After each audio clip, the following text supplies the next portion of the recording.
Alô você, o nosso vídeo já vai começar. Então, antes de começar, por favor, inscreva-se no nosso canal, curta e também ative o sininho para receber as novidades, tá bom?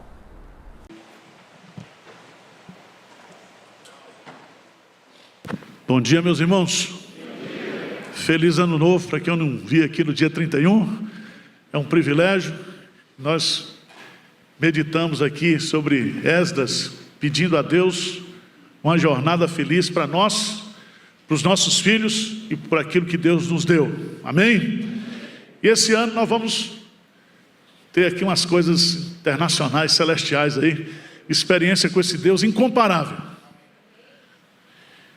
E hoje eu vou fazer umas mensagens aqui de cura. Cura interior, né? E eu pensei, eu e você, nós não podemos começar o ano novo com amargura no coração. Tá certo? E Deus cura a nossa amargura. É o tema do sermão. Deus cura a nossa amargura. Texto de referência, abra sua Bíblia em Êxodo, capítulo 15, a partir dos versos 22.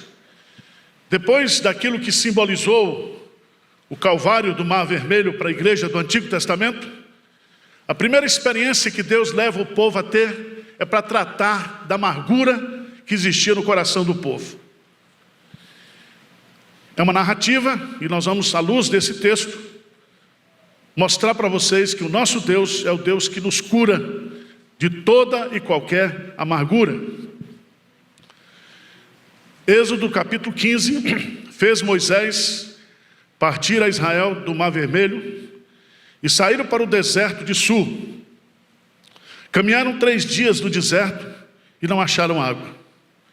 Afinal chegaram a Mara, todavia não puderam beber as águas de Mara, porque eram amargas. Por isso chamou-se-lhe Mara. E o povo murmurou contra Moisés, dizendo: que havemos de beber? Então Moisés clamou ao Senhor, e o Senhor lhe mostrou uma árvore. Lançou a Moisés nas águas, e as águas se tornaram doces. Deu-lhes ali estatutos e uma ordenação, e ali os provou. E disse, vamos ler juntos, os 26 e 27, e disse: se ouvires atento a voz do Senhor teu Deus, e fizeres o que é reto diante dos seus olhos, e deres ouvidos aos seus mandamentos, e guardares todos os seus estatutos, nenhuma enfermidade virá sobre ti, das que enviei sobre os egípcios, pois eu sou o Senhor que te sara.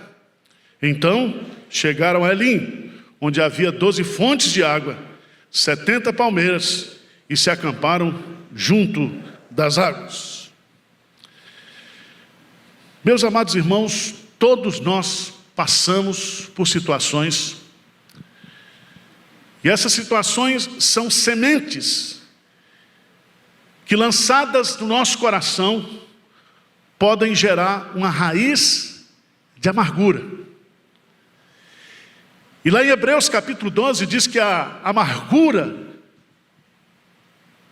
nos coloca fora da graça de Deus. Que a amargura, ela é contagiante, é como uma bactéria, para o mal. E o fato de eu e você sermos crentes, nós não temos uma vacina que nos imuniza de amargura. São tantos os textos na Bíblia que falam sobre amargura. Eu queria só chamar sua atenção para 2 Samuel.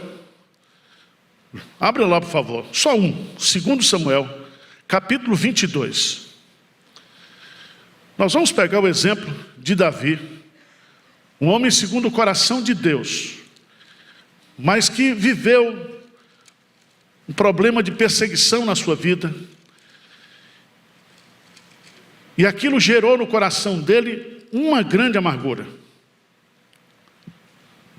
1 Samuel 22. 1 Samuel capítulo 22. Eu queria que você lesse comigo os versos 1 e 2. 1 Samuel 22, 1 e 2. Lê comigo aí, o que diz? Davi retirou-se dali e se refugiou na caverna. Quando ouviram isso, seus irmãos e toda a casa de seu pai desceram ali para ter com ele.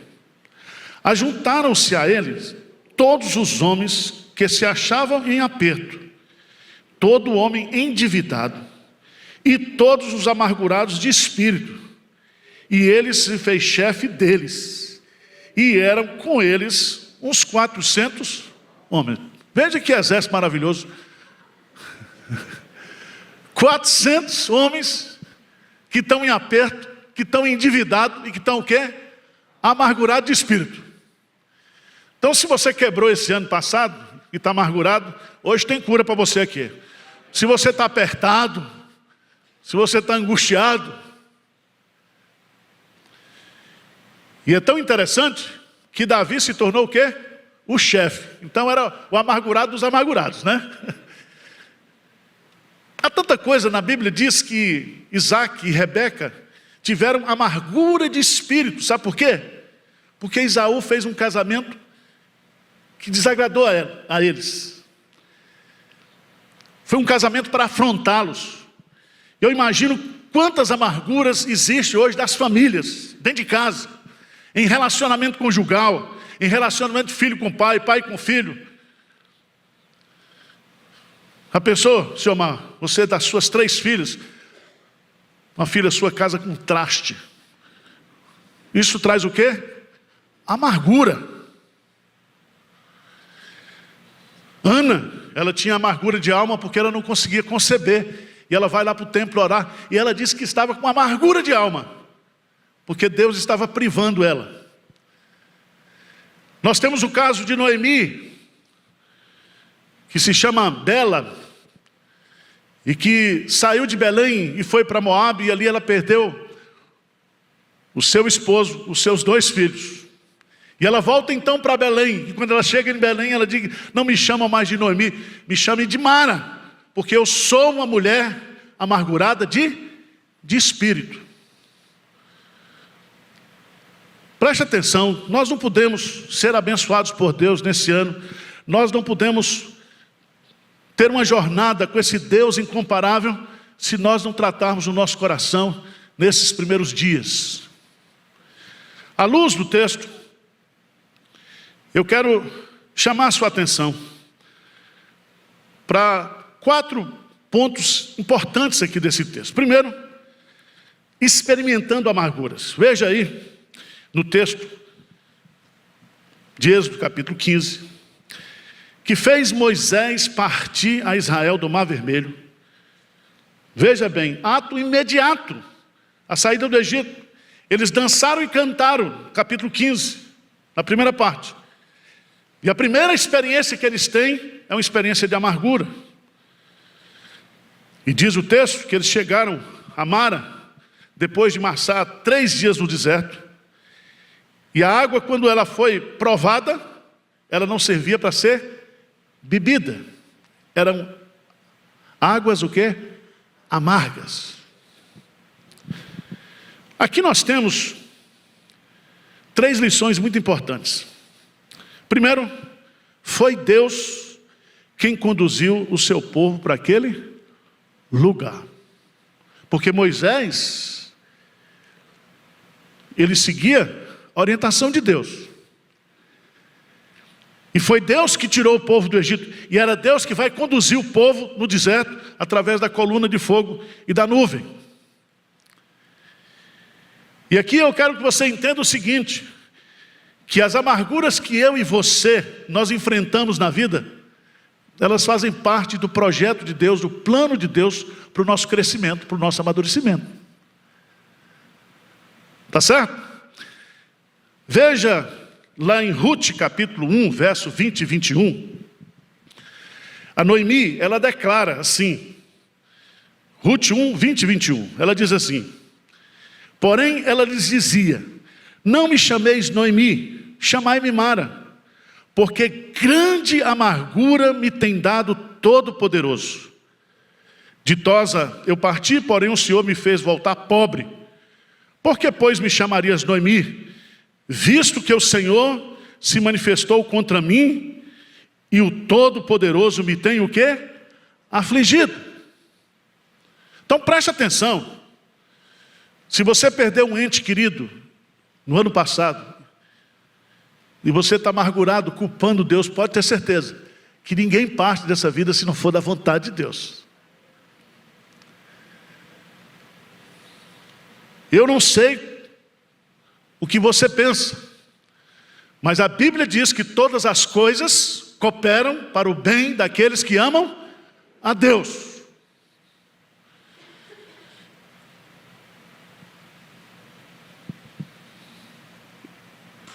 Quando Jó perdeu os seus filhos, os seus bens, a sua saúde, em nenhum momento ele pecou contra Deus. Ele recebeu de Deus o bem, e ele disse para a esposa dele, não receberíamos também o mal? O Senhor deu, o Senhor tomou, louvado seja o nome do Senhor. Então, todas as amarguras que eu e você, nós passamos na vida, estão dentro da permissão e da vontade de Deus. Segundo lugar, amargura não é um acontecimento, mas uma reação do coração humano. Veja no texto, lá, versículo 23, afinal chegaram a Mara, todavia não puderam beber as águas de Mara, porque eram amargas, por isso chamou-se-lhe Mara. Presta atenção, antes deles chegarem ali, as águas já existiam. Esse nome Mara foi dada, não por causa da região local, mas por causa do sentimento do povo. Vocês estão entendendo? Veja no texto, por isso chamou-se-lhe Mara. O que eu quero dizer isso com... O que eu entendo nisso aqui? A vida, irmãos, é 10% daquilo que acontece comigo e 90% como eu reajo a isto. O problema não é o que aconteceu, não é o que está acontecendo, mas o que eu vou fazer com tudo isso que está acontecendo. E aí você tem que entender que guardar no coração amarguras, ressentimentos, revolta, isso vai fazer mal para o seu coração e vai fazer mal para as pessoas que estão ao seu lado. E a amargura, ela pode se tornar uma raiz. E quando se fala de raiz, é porque frutifica e porque traz sofrimento. Então não permita que essas coisas circunstanciais, essas sementes de amargura que foram lançadas sobre você nesse ano que passou, crie raízes e frutifique no seu coração. Em nome de Jesus, não permita isso. Não permita. Terceiro lugar, a amargura, ela nasce quando somos frustrados nos nossos desejos, nas nossas necessidades. Veja no texto que eles caminharam 3 dias no deserto e não acharam água. Afinal chegaram a Mara. A água estava lá. Tinha água para todo mundo. Mas a água não podia ser o quê? Tomada, bebida. O que eu aprendo com isso? Eu aprendo que toda frustração que eu tenho na minha vida pessoal, quando eu crio expectativas muitas vezes irreais acerca das pessoas e das circunstâncias, isso pode trazer decepção para o meu coração. Quantas vezes, irmãos, você cria expectativas lá em cima acerca de pessoas, seria melhor você botar aqui embaixo, para você não sofrer. Quantas decepções nós passamos, porque também nós queremos que aquilo que nós tanto desejamos satisfaça as necessidades do meu coração, que muitas vezes são desejos pecaminosos. Por isso que Tiago diz: pedis e não recebeis, porque pedis mal. Deus sempre nos prova em pontos essenciais. Deus pediu a Abraão o sacrifício de Isaque. Deus tirou os bens e os filhos de Jó, mesmo sendo ele um homem justo. Deus permitiu que a enfermidade de Lázaro trouxesse morte para a casa de Marta e Maria. Então, o fato da gente enfrentar decepções e frustrações em coisas necessárias e importantes da vida, isso não é motivo para eu permitir que a amargura habite no meu coração. Isso posto, vamos para o segundo ponto, que eu acho importantíssimo. Como é que eu posso superar as amarguras? Como é que eu posso vencer as amarguras? Veja no versículo 24. Diz assim: o povo murmurou contra Moisés, dizendo que havemos de beber. Preste atenção que se existe um pecado que Deus abomina, é o pecado da murmuração. Murmurar é produzir um som breve e baixo, é resmungar, é sussurrar. Sabe onde vai ter isso eternamente? No inferno. Lá vai ter choro e ranger de dentes. Murmuração. A murmuração é o cântico da insatisfação e da incredulidade. Quando você murmura contra Deus, você está dizendo: Deus, o Senhor não está me tratando bem. O Senhor não está sendo justo comigo. O Senhor não está sendo bondoso comigo. O Senhor não está sendo misericordioso comigo. Apesar de Deus estar sendo tudo, você não reconhece. Por isso você murmura.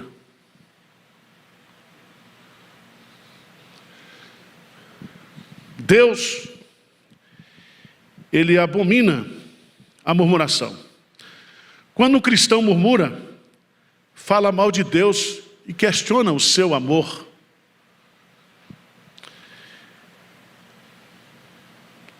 1 Coríntios capítulo 10, versículo 10, a palavra de Deus diz: nem murmureis como alguns deles murmuraram e foram destruídos pelo exterminador. Preste atenção, Deus, Ele pune severamente os murmuradores. Ok? Então, não murmure, meu irmão. Não murmure. Não permita que a amargura produza murmúrio. Essa cantiga infernal. Charles Spurgeon diz que lá, a cantiga do inferno é a murmuração eterna. Segunda coisa que eu aprendo aqui, maravilhosamente no texto. Versículo 24. O que diz? E o povo murmurou contra quem? Moisés. Primeiro contra Deus, porque Deus que enviou Moisés. Mas aqui eu aprendo uma lição muito importante. É que o povo estava amargurado, o povo murmurou e projetou a sua culpa, a sua murmuração para Moisés. Foi você que nos tirou do Egito. Foi você que nos trouxe para aqui. Então preste atenção. Quando a gente passa por situações difíceis, complicadas na vida, a gente sempre quer encontrar o quê? Um culpado, é ou não é? Eu vi um sujeito aqui da USP, um físico, falando sobre a chuva que deu na Bahia. Ele disse que a culpa é da Amazônia. Eu falei, mas rapaz, o cara tem coragem de... Tem que arrumar um culpado. Não é assim? Se você ler hoje a Folha do Estado, o UOL, o Estadão, Folha de São Paulo, tudo que acontece no Brasil, a culpa é do presidente. Estão falando que o presidente tem 3 dias para dar um título para o Palmeiras, o título do Mundial, do STF. É como aquele pessoal que ficou obeso de tanto comer McDonald's e processou o McDonald's por entender que a McDonald's estava fazendo uns sanduíches muito deliciosos. E a obesidade deles era culpa do McDonald's. E veja, irmãos, que a gente vive muitas vezes na vida, por causa das nossas frustrações, procurando culpado. Não busque culpados pela sua amargura. Não vamos cometer o mesmo erro de Israel. Às vezes, você culpa o pastor, você culpa a igreja, você culpa isso, você culpa aquilo, mas você nunca chama para si a responsabilidade dos seus atos. Mas o versículo 25, como vencer a amargura? Veja que coisa maravilhosa. Versículo 25, vamos ler juntos? O que diz aí? Então Moisés clamou ao Senhor, e o Senhor lhe mostrou uma árvore. Lançou a Moisés nas águas, e as águas se tornaram doces. Deu-lhes ali estatutos e uma ordenação, e ali os provou. Então veja bem, não murmure, não busque culpados para a sua amargura. E aqui no texto, busque em Deus a solução para as suas amarguras. Veja que Moisés clamou a quem? Ao Senhor. Ou seja, Senhor, eu estou nessa situação. Eu trouxe o povo, está aqui. Nós temos mulheres e crianças, muitas delas amamentando, tem 3 dias caminhando no deserto. Eu estou aumentando um pouquinho, sabe? Mas é mais ou menos o que ele disse, tá? E agora, Senhor, o Senhor tem que solucionar o problema. E o que Deus faz? Mostra uma árvore, uma raiz. E essa raiz, então, ela é cortada, esse madeiro é cortado e é colocado sobre as águas. E aquelas águas que eram amargas se tornaram doces. Irmãos, grandes comentaristas do Antigo Testamento dizem que esse ato dessa árvore produzir doçura na amargura aponta para Cristo, aponta para a cruz, para o madeiro. Quando Cristo subiu ao madeiro, quando Cristo morreu por nós, Ele providenciou a cura. A cura. Somente Jesus pode transformar as nossas tristezas em alegria. Somente Jesus pode nos tirar da amargura para o louvor. Somente Jesus pode tirar o espírito angustiado e colocar a veste de louvor. Somente Ele pode consolar todos os que choram. Ele pode. E aqui eu queria chamar a sua atenção. A solução da sua amargura está em Deus. Veja lá o Salmo 142, 1 e 2. Vamos ler juntos. Salmo 142, 1 e 2.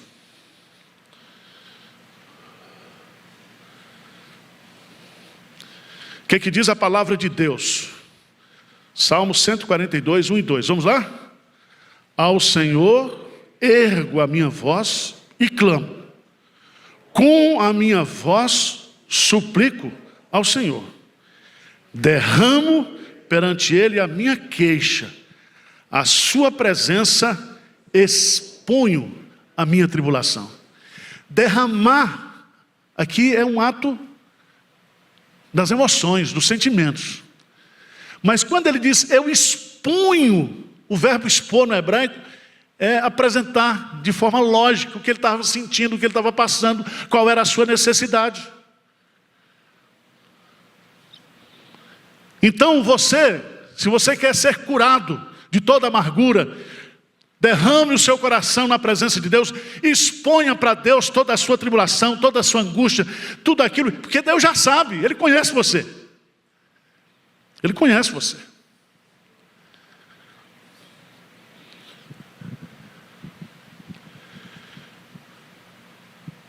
Mas eu queria concluir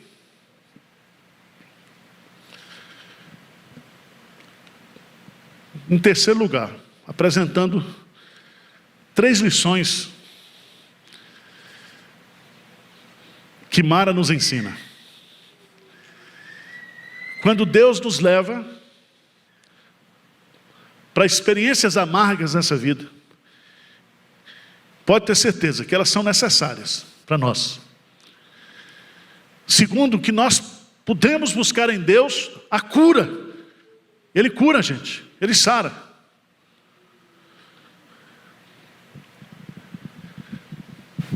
Mas aqui eu vejo alguns detalhes. Nas amarguras, a nossa fé, ela é o quê? Provada. E a gente canta todas as vezes que a minha fé é provada, né? O que eu tenho que fazer? Romper em fé. Veja no texto, no capítulo 25, deu-lhes ali estatutos e ordenação, e ali os provou. Você já pensou um negócio desse? Esse problema que você tem é uma provação sua. E você já orou várias vezes para Deus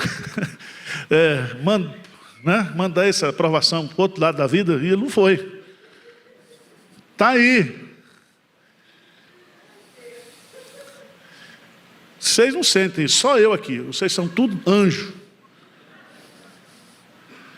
Quantas vezes a gente ora, é igual Paulo pedindo, Senhor, tira o espinho. Mas Deus está nos provando, Ele aumenta o quê? A graça. Ele diz, a minha graça o quê? Te basta. O meu poder se aperfeiçoa na sua fraqueza. Quanto mais provado, mais dependente eu sou de Deus. E ali os provou. Deus começa a avaliar e trabalhar a qualidade da fé do povo de Israel. E a maneira de Deus nos qualificar, nos amadurecer, produzir em nós crescimento, amadurecimento, é através das provações. Segunda lição que Mara nos ensina. Nas amarguras, aprendemos a praticar a palavra de Deus. No versículo 25, deu-lhes ali estatutos e uma ordenação. Eu gosto disso, porque na escola de Deus, primeiro Ele aplica a prova, depois Ele dá a lição. Na escola da vida, nas escolas formais, o professor dá o conteúdo. Você aprende, depois Ele aplica a prova. Na vida cristã é diferente, Deus joga logo a prova. Você fica doidinho, sem saber o que fazer, sem entender o que está acontecendo.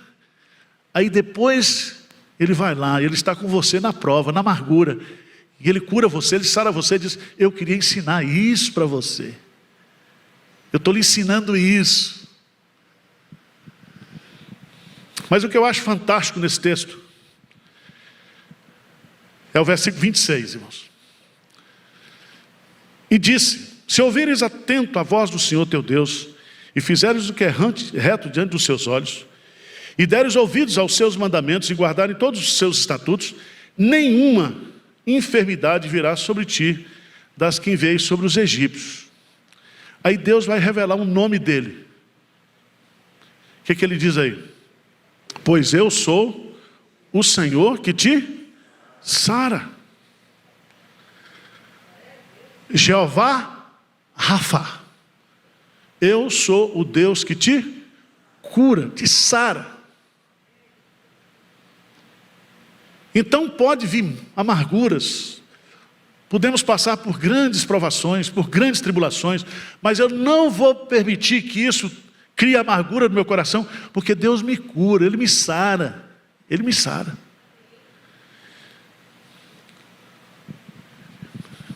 Isaías, capítulo 61,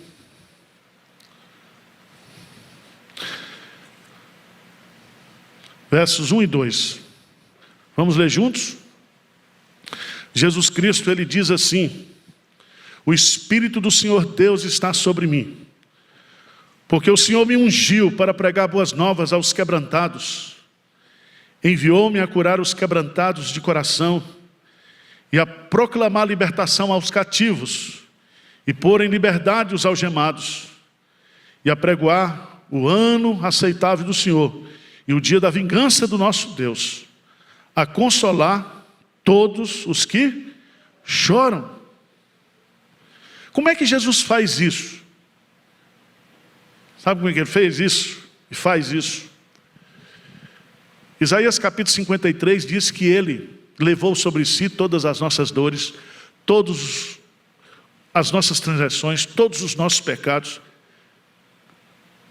e o castigo que nos traz a paz foi colocado sobre ele. E diz assim: e pelas suas pisaduras fomos nós o quê? Sarados. A cruz cura definitivamente. A obra de Cristo vai curar definitivamente o sofrimento humano, porque um dia ele enxugará dos seus olhos toda lágrima. Um dia você vai ressuscitar, um dia você vai viver perfeitamente na presença de Deus. Mas enquanto esse dia não chega, nas amarguras dessa vida, nós podemos recorrer a Cristo e dizer: Senhor, me cura, me cura. Não permita que aquilo que fizeram comigo venha adoecer o meu coração. Tá bom? Nós não poderemos ir adiante com amargura no coração. Tá bom? O sábio Salomão, ele diz umas coisas muito interessantes, mas ele diz lá: o homem perverso espalha contendas, e o difamador separa os maiores amigos. A palavra difamador no hebraico é o murmurador, é o amargurado. Ele separa os maiores amigos. Mas Deus, Jesus Cristo, Ele é o nosso maior amigo. E nós podemos contar com Ele. Amém?